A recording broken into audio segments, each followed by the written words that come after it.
L'année de même pour l'économie, que ce soit l'agriculture, l'élevage, peut-être, n'est-ce pas, le commerce, l'artisanat, n'est-ce pas, l'industrie,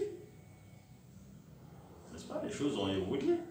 Et l'une des choses pour moi les plus essentielles que certains Maliens sont en train de fustiger et qui pour moi a été salutaire pour le Mali, c'est le fait de libérer l'initiative privée au Mali. Je crois que ça c'est sous la Troisième République. Et vous voyez aujourd'hui des entrepreneurs privés qui sont multimilliardaires, on en compte beaucoup au Mali. Je vous donne un seul exemple. Prenez les transports. Vous avez combien de compagnies de transport avec des dizaines de bus qui appartiennent à des privés maliens? Comparez ça à ce qu'il y a dans la sous-région. Comparez à ce qu'il y a dans la sous-région. N'est-ce pas? Ça, c'est pour ne citer que ces domaines. Prenez les BTP, c'est-à-dire le domaine du bâtiment et des travaux publics. Il y a combien d'entrepreneurs privés qui font de très bonnes choses et qui ont beaucoup d'argent aujourd'hui?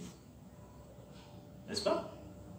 Alors qu'avant, avant ça, on n'avait que des sociétés publiques, donc de l'État, qui étaient pillées et que les crédits, n'est-ce pas, mettaient par terre. Donc, je pense que ceux qui ont pris l'initiative de libérer l'initiative privée, vraiment, ça a été quelque chose de très salutaire pour nous. On le voit aujourd'hui. Peut-être que l'État n'a pas toujours tous les moyens, mais l'État est quand même déchargé de certains fardeaux qui sont pris en charge par des privés. Beaucoup de secteurs de l'économie aujourd'hui, n'est-ce pas, doivent leur salut à des privés.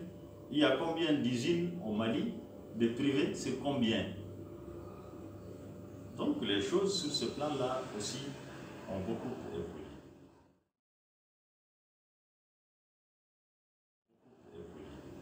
Maintenant, sur le plan de vivre ensemble, sur le plan social, donc, je reconnais qu'il y a eu des failles. On en parlait tantôt par rapport au livre sur la société Canada, les différentes crises que le Mali a connues. Je pense que là où le Mali a pris un coup sérieux, c'est essentiellement sur le plan social. Le vivre ensemble au Mali a été mis à mal par les différentes crises sécuritaires. Je pense que là, vraiment, il y a eu des problèmes. Mais ce ne sont pas des problèmes insolubles. Aujourd'hui, on est sur la voie de trouver des solutions à cela. Je le vois. Et je pense que ce n'est pas au-dessus de la portée des Maliens. Sinon, sur ce plan, quand même, le Mali de Modibo Keïta, selon ce que j'en sais, théoriquement, n'est-ce pas, était beaucoup plus stable socialement. Celui de Moussa Traoré aussi, c'était bon, la Deuxième République, sous la Deuxième République, la société était beaucoup plus stable, elle était beaucoup plus unie. Bon, mais depuis l'avènement de la démocratie et de la décentralisation, je ne dis pas que c'est elles qui ont créé cela, mais quelque part, il y a effectivement la décentralisation et la démocratie qui ont un peu bousculé les schémas des sociétés traditionnelles. Or, je l'évoque même dans ce livre, le Mali est la somme, n'est-ce pas, d'un ensemble de sociétés traditionnelles, d'abord, qui sont elles-mêmes la résultante, ou si vous voulez, les souches d'anciens empires. Parce qu'il y a beaucoup d'empires qui se sont succédés sur le territoire national, n'est-ce pas? Vous avez celui le Ghana, vous avez l'Empire Songhai, vous avez le royaume aussi, le royaume Bambara de Ségou, celui du Karta, l'Empire du Mali, n'est-ce pas? Et vous avez des organisations nomades qui sont aussi similaires aux empires. Donc, on a un pays multi-ethnique avec des entités socio-culturelles et géographiques qui ont un certain nombre de valeurs auxquelles elles sont attachées et dont elles ne veulent pas se départir, n'est-ce pas? Et que la décentralisation et la démocratie ont mis à mal en voulant bouleverser le chemin de la société traditionnelle, n'est-ce pas, pour mettre les gens, ces entités-là, dans le chemin voulu par la démocratie à l'occidental et la décentralisation. Il y a eu des bouleversements. Et ces bouleversements font partie des facteurs qui ont créé les failles dont j'ai parlé et que ceux-là qui veulent déstabiliser le Mali sont en train d'exploiter. N'est-ce pas? Chacune de ces entités sociales a son organisation sociale, son organisation politique, son organisation même militaire, n'est-ce pas? Qui est héritée d'une des entités dont j'ai parlé plus tôt, qui sont les anciens empires.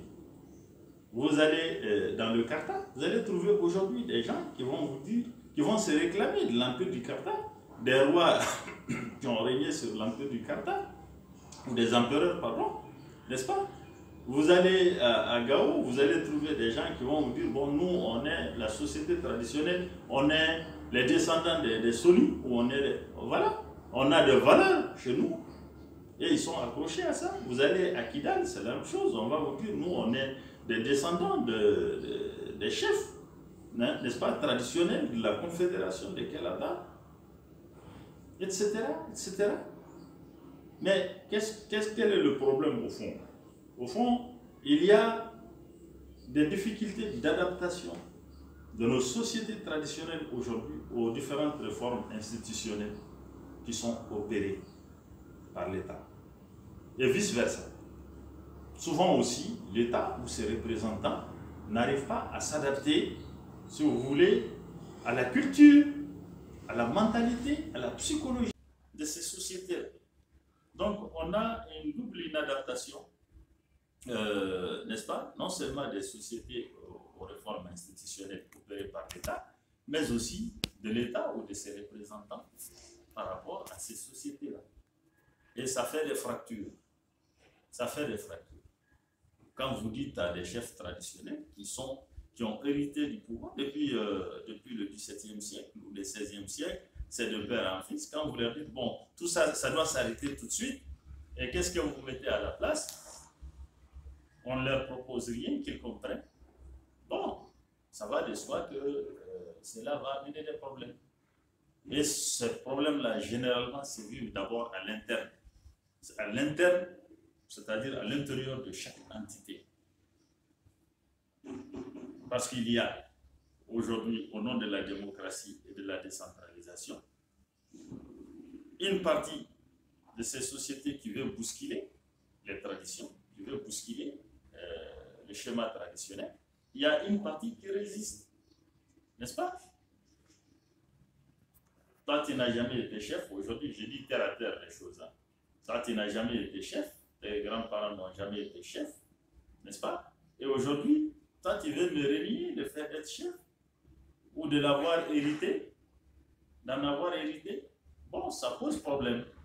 Et pour moi, ça, c'est l'une des choses auxquelles l'État devait faire face. C'est-à-dire en engageant des réformes comme la décentralisation et la démocratie, c'était des questions qu'il fallait régler. Il fallait être très regardant là-dessus, trouver des ancrages à ces sociétés-là, trouver un ancrage intelligent et solide, n'est-ce pas, dans un contexte démocratique et de décentralisation, à nos sociétés qui n'arrivent pas à s'adapter. Ça minimise un peu les conflits, non seulement à l'interne, mais aussi les conflits entre le reste, ou si vous voulez, ces sociétés traditionnelles héritières des grands empires, entre elles et l'État. Parce que, à y voir de près, tous les problèmes à l'interne, tout ce qui explose à l'interne comme problème au sein de ces entités-là, finit par être dirigé contre l'État. Donc voilà pourquoi l'État devait dès le départ réfléchir là-dessus, trouver un ancrage intelligent et solide à ces sociétés. Ce n'est pas un crime. D'autres sociétés le font. Le Japon, aujourd'hui, c'est l'une des sociétés, c'est l'un des pays les plus développés du monde. Mais dans tout ce que les Japonais font, vous y voyez l'âme japonaise, c'est-à-dire l'âme culturelle du Japon. Il y a des choses qu'on abandonne, n'est-ce pas? Il y a des rois, il y a même des rois dans certaines sociétés occidentales jusqu'à présent. Il y a des rois. Bon, nos chefferies traditionnelles, je pense qu'on ne leur a pas donné la place qui devait être la leur, n'est-ce pas? Pour si vous voulez, une meilleure cohésion de